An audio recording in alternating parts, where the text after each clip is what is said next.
In this section, we're going to be talking about functions, what a function is, and how you can use functions and the different types.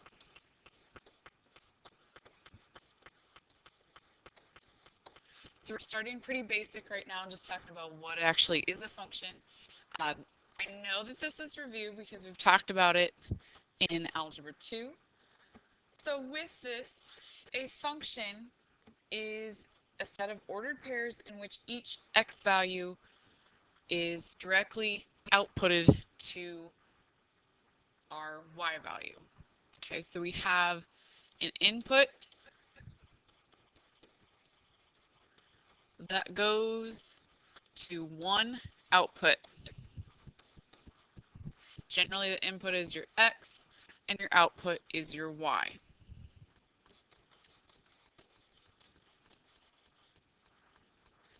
So with this being said, our input is what we consider our domain.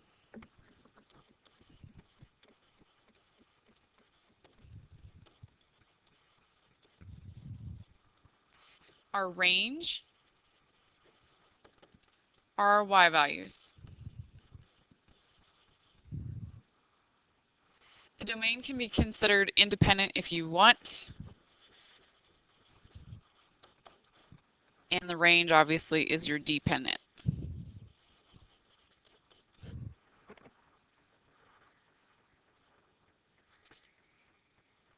So with that being said, let's start out pretty basic here.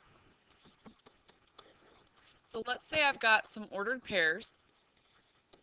Let's go with -2, 1, 3, 2, 4, 6, 5, 2. Okay, so the way I look at this is if I have a bunch of ordered pairs, I'm going to list out the domain and I'm going to list out the range. So my domain, I've got -2, 3, 4, and 5.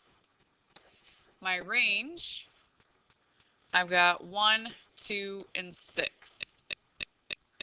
Okay, so my domain had no repeats. My range did have repeats. With a function, if you go back to looking at our definition here, input that goes to one output. So my input each went to one output. So even though I had repeats in the range, that's okay. I did not have repeats in the domain, therefore this is a function. So if you want to make a little side note if necessary, in order for it to be a function, you can have no repeats in your domain. When you're looking at a graph though,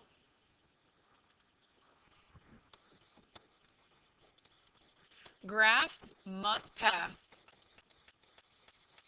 the vertical line test.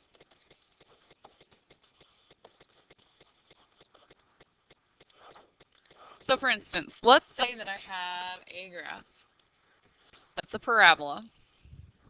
This must pass my vertical line test. So what does that mean?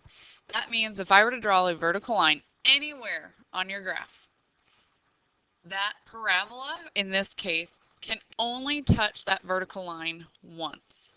So if I were to just keep drawing random vertical lines, I can see this would pass my vertical line test. Therefore, this is a function.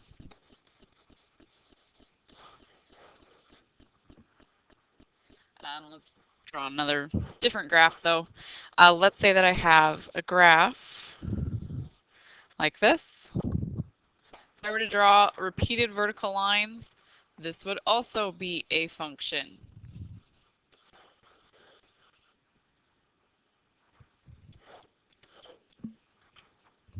How about a sideways parabola? Sideways parabola hits twice. This is not a function.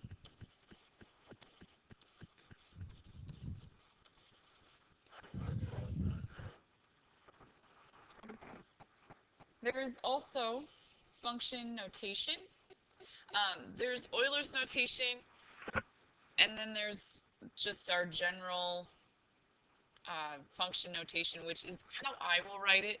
You probably won't really see me write it with necessarily Euler's only when we're evaluating something. For example, your function notation is going to be f of x. And they're just telling you what the variable is. They're saying f is a function, and it could be a different letter. It could be g, h, whatever. But x is our variable. Let's say we've got 2x squared plus 1. So this would be function notation. It's basically the same thing as y equals 2x squared plus 1. It's just showing you that it is in fact a function. For Euler's notation, what that means is instead of having this x here, they're going to plug in a value. So let's go with f of 2 equals 2x squared plus 1.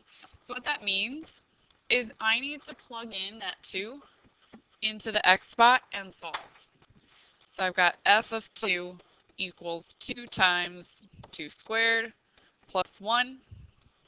F of 2, therefore, is 2 squared, gives me 4 times 2 gives me 8 plus 1 gives me 9. F of 2 equals 9.